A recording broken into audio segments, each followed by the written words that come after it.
Hello parents and welcome to the 2021 school year. It's exciting. We have kids back in the classroom. It's going to be a great year for art. I'm real excited, so let's get started.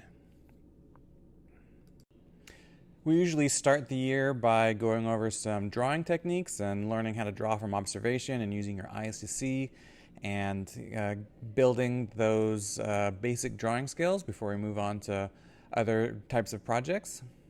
I do every year focus on a few different artists. I like to change it up every year. This year we'll be studying some art from Albrecht Dürer, the Renaissance artist, who did some great development in art technique. We'll also be studying the 80s pop artist Keith Haring and learning a little bit about his life.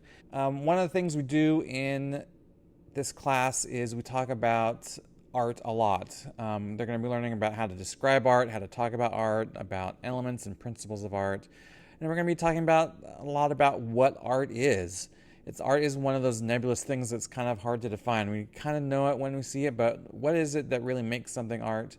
And what are the limits of what art is and what art can be? We're going to be exploring a lot of that this semester. And part of that discussion is going to be our semester-long art project. The semester-long art project is a project they do at home, and it's a very free and open kind of project where they can create any kind of original work of art that's meant to challenge the limits of their creativity.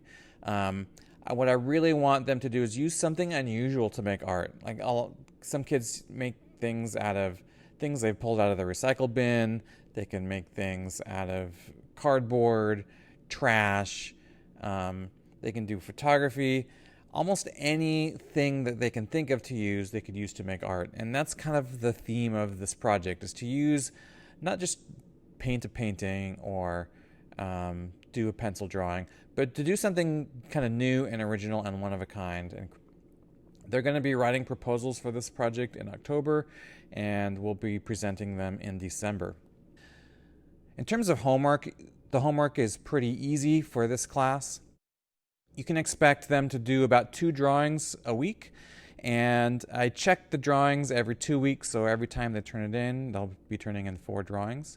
And really, they can draw anything they like, though 2 of those drawings should be from observation. That's looking at a real object, thing, or person, or place, and trying to draw what they see.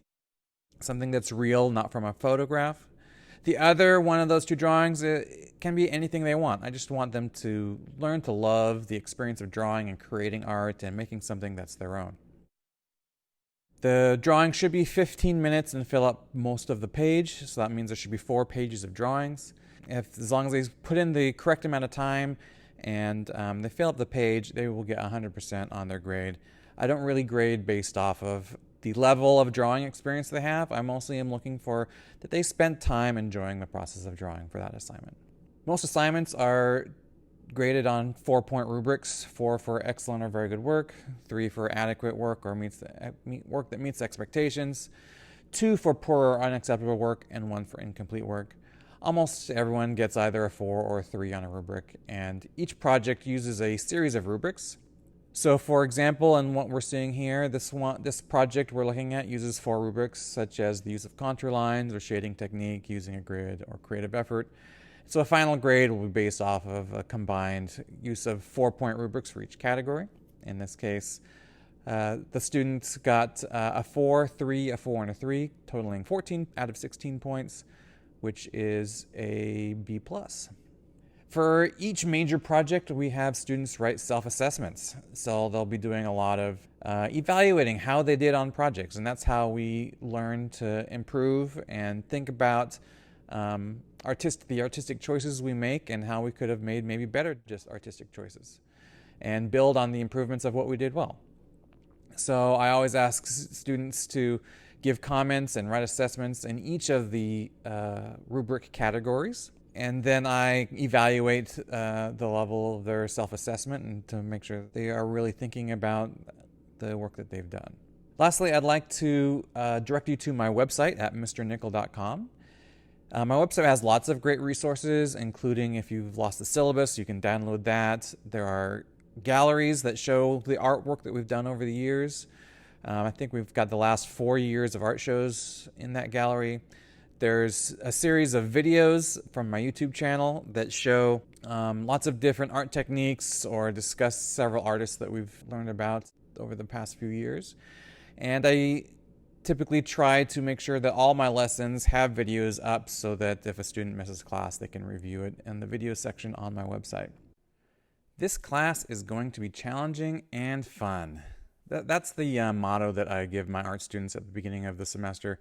Students come to my art classroom with a wide variety of expectations and experience, but I really believe it's important that each student, even students who are fearful about their ability to create art, can really thrive in a creative environment. So no matter how much experience they bring, I want to make sure that creating art is an enjoyable journey that challenges them to improve, grow, and maybe accomplish something they didn't know they were capable of, and have fun at the same time. I'm very excited about the upcoming year. Please contact me if there's anything I can do to help your student be more successful in the world of art. It's going to be a great year.